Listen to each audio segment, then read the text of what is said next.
Hey there, folks. Welcome to Lyrics to Go. I'm Daniel Maté. Now, today I want to take a look at a song that's been kind of in the zeitgeist the past few weeks, Both Sides Now by Joni Mitchell. And the reason that this is on people's minds and on people's lips, and also especially on people's social media feeds of late, is that a few weeks ago, Joni played a surprise set at the Newport Folk Festival, which is where she got her start many, many decades ago. And what made it especially significant was that Joni hasn't performed live in, I think, over 8 years. She had a near-death scare, a health scare. I think it was a brain aneurysm 8 years ago, and she has not performed in public since. She certainly appeared in public, but as far as taking the stage and singing and even playing guitar, which she did on one or two songs at this set, certainly not something she probably ever thought she would do again. She has been hosting what she calls Joni Jams at her Laurel Canyon home in Los Angeles, and many celebrity musician friends would come through and they would play for her, and maybe she would sing along. Brandi Carlile, who's a singer-songwriter in her own right, someone I don't know so well, I'll probably have to do an episode on her in my New to Me series. She was the friend and ally that really pushed for these events, that helped Joni organize them. And she was a regular there, and she was the one who set up this Joni Jam live in front of a huge folk festival audience a few weeks ago. And seeing an almost 79-year-old Joni Mitchell performing some of her most beloved songs, surrounded by well-wishers, friends, admirers, and peers, it was just extremely moving for so many of us who love her and love her music. And I think it also provided an entry point for a lot of people who might not know her so well. And the song she closed with was the one I'm going to discuss today, Both Sides Now. Before I go any further, please do me the solid of clicking subscribe below and hit the bell so that you will get notifications whenever I drop new videos here on the Lyrics to Go channel. Click like if you find yourself liking what you see today. And please share it. And I would love it if you'd leave a comment. Talk to me about this song. What do you love about it? What do you notice about it? I've looked at love from both sides now, from give and take, and still somehow it's love's illusions. I recall, I really don't know love.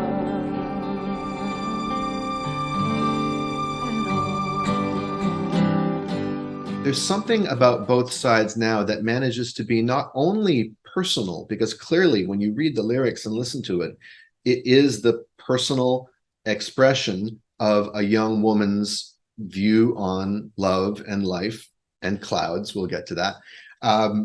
But it's a statement of being human. It's a statement of the human condition in ways that I'm going to get into in this video. More than any of her songs, it's not topical. It's not about a specific time and place. It's not about a specific scene or character. It's just about a person who happens to be Joni, but she seems to be speaking for all of us, or at least she achieves that somehow, just reckoning with being alive. Being alive. I think with most lyrics, you could break it down into various dimensions to analyze. One would be the ideas, right? The themes. Another would be the structure. How is it formally set up? And then you can look at craft elements, the execution, the specifics of the lyrics, and that includes, the specific rhyming and all that kind of stuff. So we're going to look at all three of these levels, and there may be more. So what are the ideas in this song? Thematically, what's it about? Well, we could say it's about a number of things. On the most surface level, it's about differing perspectives, being able to have multiple points of view on the same thing. Luke, you're going to find that many of the truths we cling to depend greatly on our own point of view. And that, I think, is connected to maturity, growing up, learning to see things from multiple points of view, not being attached to a particular lens on whatever it is we're looking at, right? That is a signal of growing older, that we're capable of holding multiple ideas at once and not just looking at it one way. Closely related to maturity and complicating one's perspective on things is disillusionment. Why do I say that? Well, the word illusions figures heavily in the lyric. It has pride of place in every chorus, as we'll see. And it seems to me that the minute you realize that you have illusions, you've kind of been disillusioned, because part of having an illusion is not seeing it as an illusion, right? You're wearing rose-colored or whatever colored glasses, and if you know they're glasses, then you can always take them off. But if you don't know they're glasses, then you're going to be thinking that the world you're seeing is the world out there. So these are fairly lofty themes for anyone to be writing about, to try to sum up and encapsulate in a 3-minute song. And then you consider that the songwriter was like 24, 25 at the time. It's pretty impressive. So now let's look at how she pulls it off. So we'll look at the structure, the form of the song.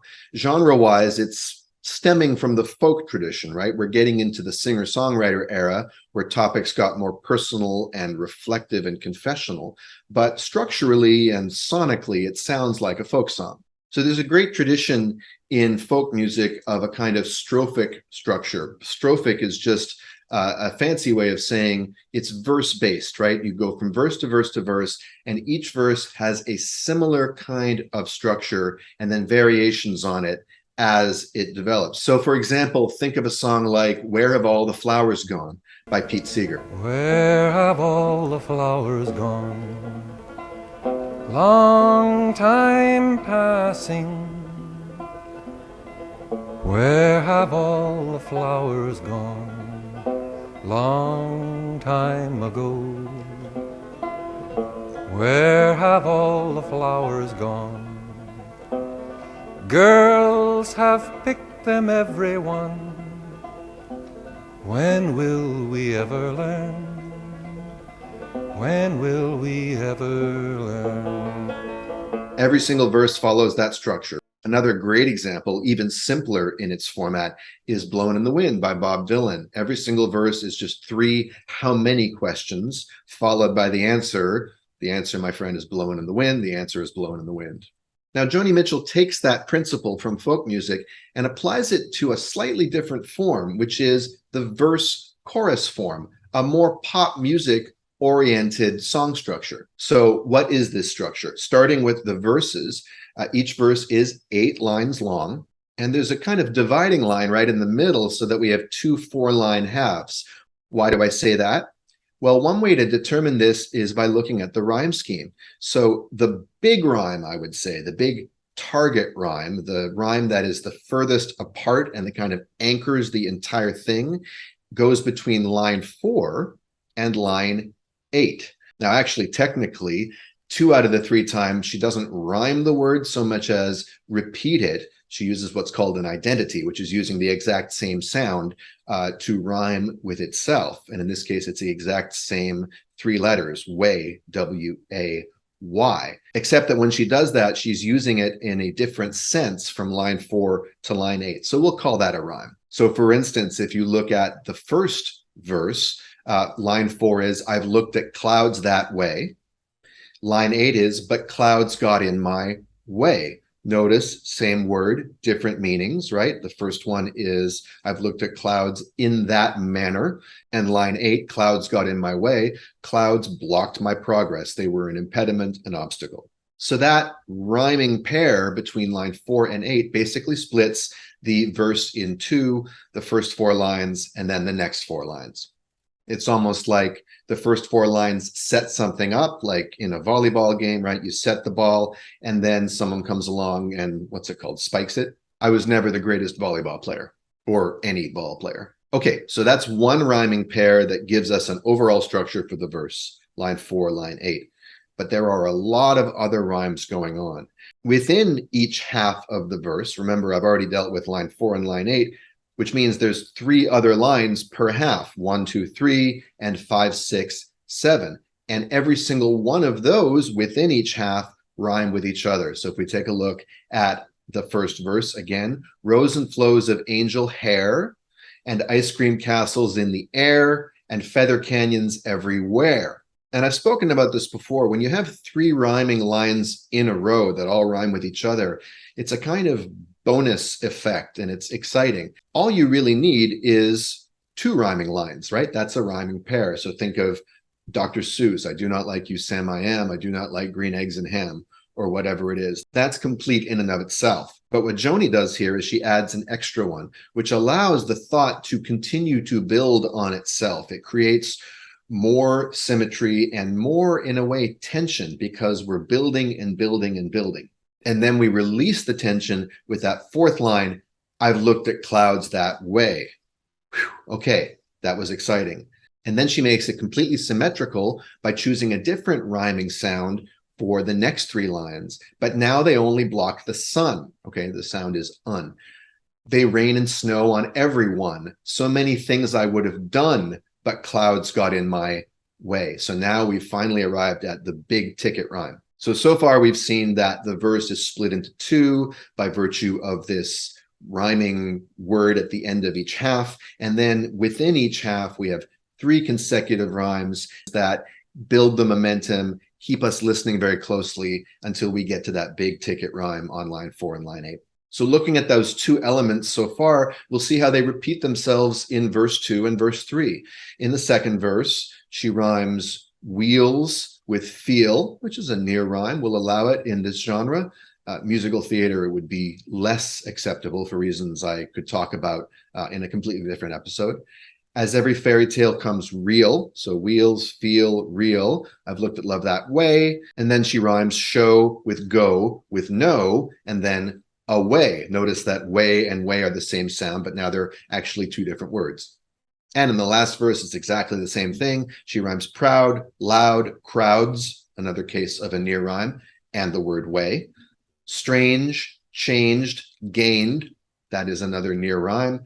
And then the word day. So here she actually does a true rhyme for the word way. We take the sound A, we give it a different consonant at the top of it, and it creates an actual rhyme. So that already is a sophisticated, careful rhyme scheme that is beautiful in and of itself. She adds one more element to the rhyme scheme right off the top of each verse, a little, you could say, internal rhyme within a line, rows and flows of angel hair. Next verse, moons and Junes and Ferris wheels. And finally, in the last verse, tears and fears and feeling proud. And in the third verse, she actually ups the ante by adding another internal rhyme, this time on line 3, dreams and schemes and circus crowds.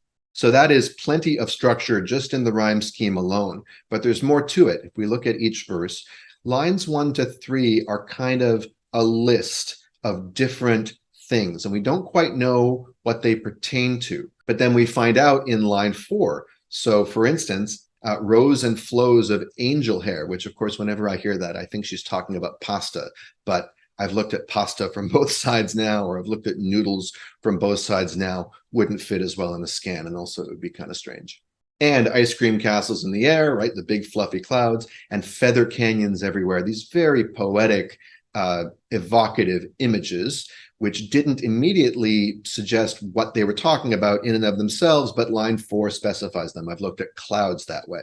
And once again, she sticks to this format in both verse 2 and verse 3. We have 3 seemingly connected lines, a kind of list of something. We don't quite know what it is. And then in line 4, I've looked at blank that way. In verse 2, she's talking about love. I've looked at love that way. And in verse 3, I've looked at life that way. What happens next in the structure? The next 4 lines serve as a kind of rebuttal, or I guess a better word would be counterpoint to the first 4 lines. And that's made clear by her choice of the very first word in line 5 every time. It's the qualifier, but. And so here's where she starts to have a bit of a disclaimer on what she said in the first 4 lines. But now they only block the sun, they rain and snow on everyone, etc. So the content dictates the form, and we are looking at 2 sides of something. First 4 lines is one side, second 4 lines is the other side. And that sets us up beautifully for the chorus, which is a way of summing it up and tying it all together. And it starts with the line, I've looked at XYZ from both sides now. I guess X is clouds, Y is love, and Z is life. Just fill in the blank. So that's constant every time with one word changing. Next line, from then 2 opposites, right? From up and down. In verse 2, it's from give and take. And in verse 3, it's from win and lose. two different points of view on the same thing, two different opposites, in fact, two sides, both sides. The next few words are always the same, and still somehow.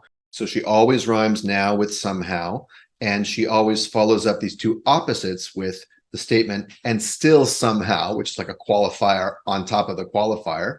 And then whatever it was she's looking at from both sides, it's blank illusions I recall. So if it's clouds she's looked at from both sides, then it's cloud illusions I recall, and I really don't know clouds at all. And she'll do the same thing with whatever she's singing about in the next two verses and choruses, first love, then life. So this creates the effect, I think, of having, there's a lot of stability, right? When we get to the chorus, we kind of know what we're going to hear, but we still have to lean in and listen because it's something slightly different each time, right? We have up and down, we have give and take, we have win and lose. We're looking at cloud illusions, we're looking at love illusions. It's fresh each time, and yet it's got a kind of familiarity. It's like going to a restaurant that you really love and getting a variation on the chef's signature dish every day of the week.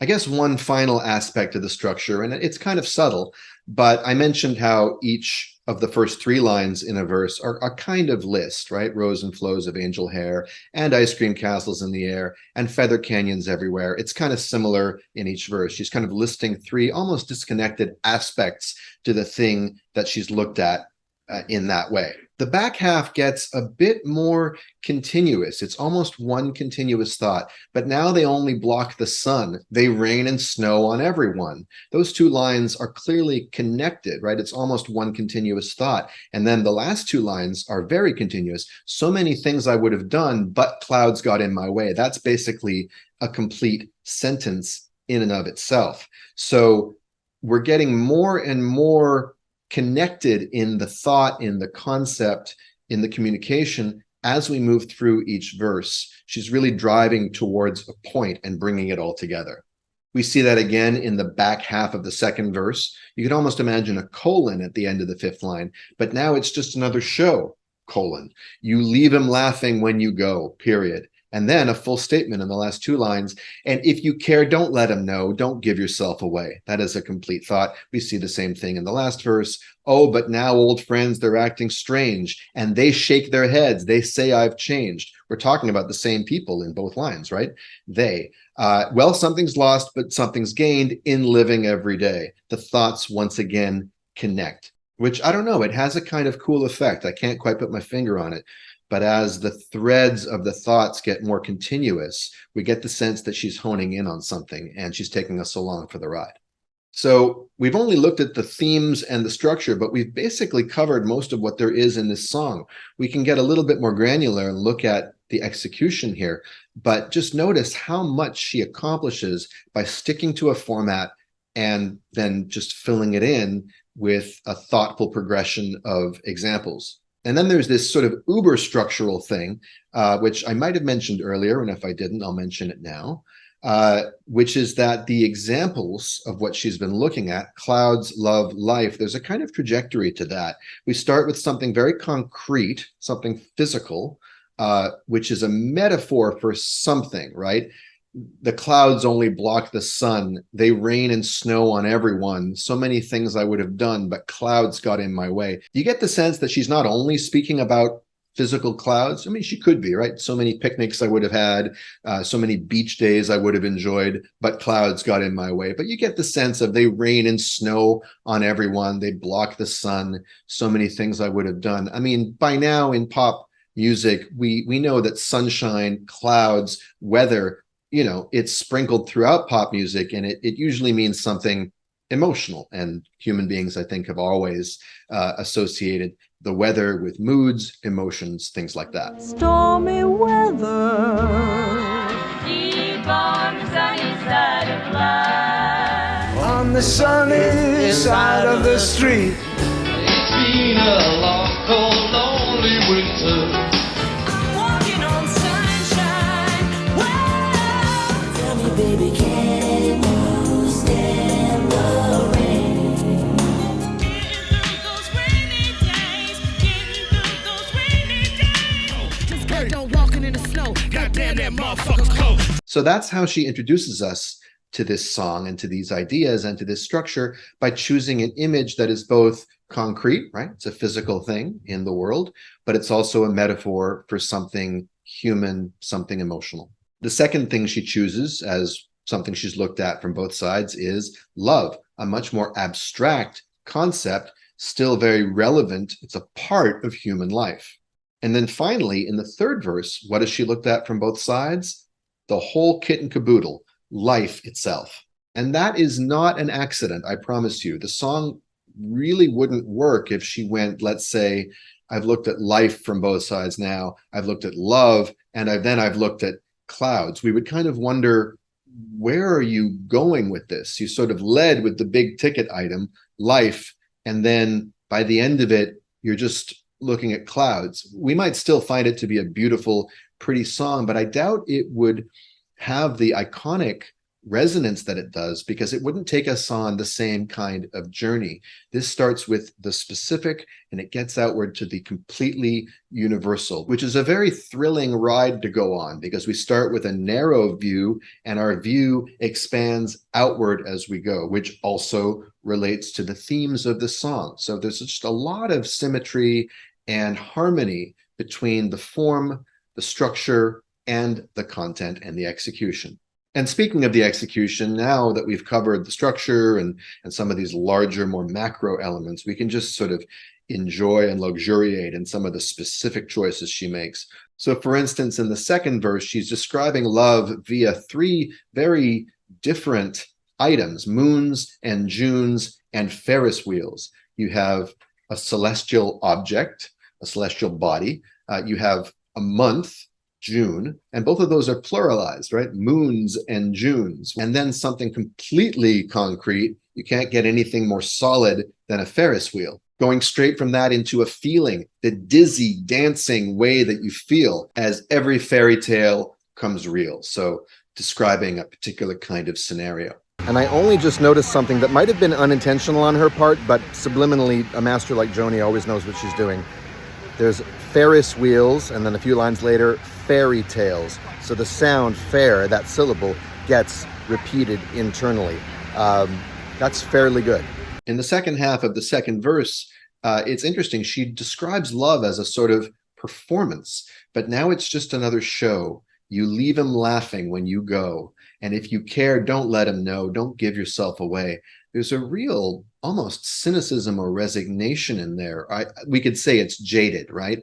It's just a show. It's just a performance. It doesn't last. You keep it light. You leave him laughing when you go. And don't even let yourself show your emotions. It's like a space of not being real, not being authentic. You actually have to hide your feelings. You have to be guarded. You have to keep your walls up, right? And this is obviously the complete inverse from what we saw with moons and Junes and Ferris wheels and a dizzy dancing way that you feel.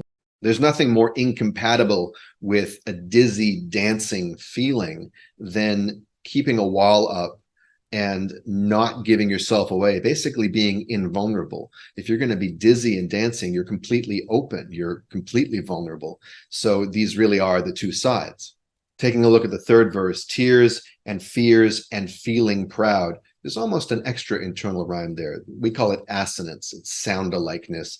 Tears and fears and feeling proud. That fee sound we hear twice. To say I love you right out loud. Interesting. This is the verse about life, but she mentions saying I love you. So it's like love now becomes housed inside of a bigger thing called life.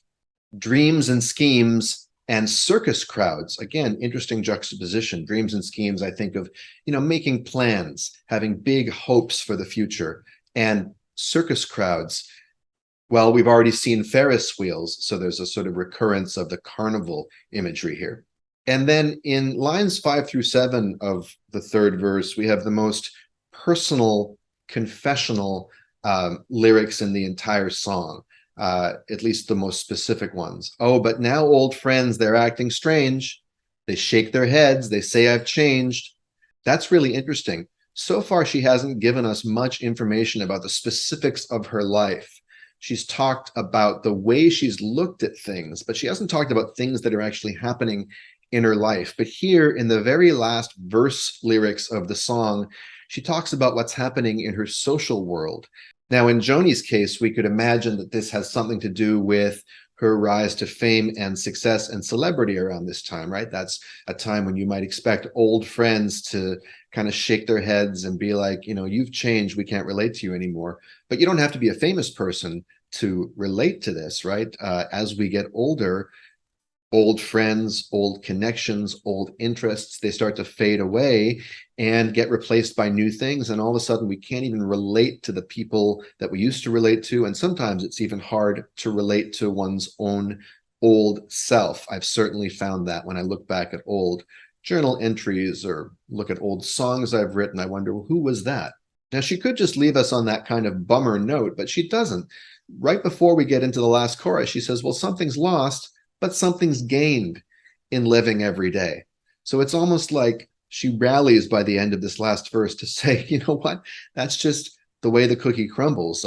You may not like it, but there is something gained. And what is gained? Well, maybe it's authenticity, self-respect, and this perspective that we're singing about throughout the entire song.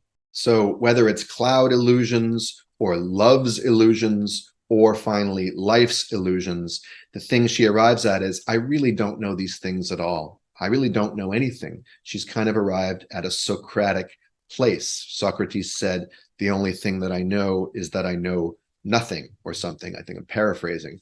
But there is a kind of really deep wisdom to that, a beginner's mind, that once we live enough and once we know enough things, and then those things fall away and get replaced by a different point of view, then when we can take a look at all the different points of view from multiple angles at once, we see, well, I don't really know what's real. And, most of us live our lives trying to accumulate knowledge and bolster our identity so I know exactly who I am. But what this song is suggesting is that maybe there is something gained by not knowing, even as we lose that false certainty that we had. And to me, that is both relatable and extremely profound. And it's incredible that she crams all of that wisdom, all of that enlightenment, you could even say, into a 3-minute song. So Joni Mitchell would go on to write many more great songs, many of them more harmonically sophisticated than this, certainly, not just sort of a big major open tuning acoustic sound, but, rock and roll, jazz, and all kinds of other stuff that she loved. And lyrically, she would continue to explore aspects of life in more angular, oblique ways. And in some ways, she'd write more sophisticated lyrics. But I don't know if there's a more perfect lyric than this one, or one that rings true for more human beings, really, in any language. You could easily translate this into any language, and it would make sense, I think, to any person who's spent any kind of time as a conscious human being on planet Earth. And also, there's nothing sentimental about it. It's very sober. It's almost, you could say it's bifocal. Literally, it's looking at it from two different angles through two different lenses. And I think that makes it both delicious and nutritious. It's a high fiber song. It feels good going down. It tastes great, but it also kind of fills us up much more than just a positive pep talk kind of song. This one actually speaks to how life is. And when art can do that, I think it's doing its maximal work, when it can make us look at things from different perspectives and make us see our own lives in a way that integrates the wholeness of being a human being. I don't know. That's when I think artists are doing God's work. So I think that does it. It's a pretty complete discussion of this great song. I hope you've enjoyed it. Please let me know in the comments below.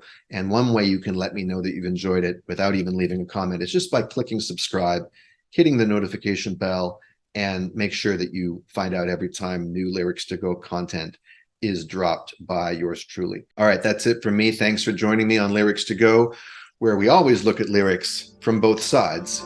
Now. But now old friends are acting strange, and they shake their heads, and they tell me that I've changed. Well, something's lost, but something something's gained Tell him, Joni. in living every day. I've looked at life from both sides now, from win and lose, and still somehow this life's illusions I recall. I really don't know life. I really don't know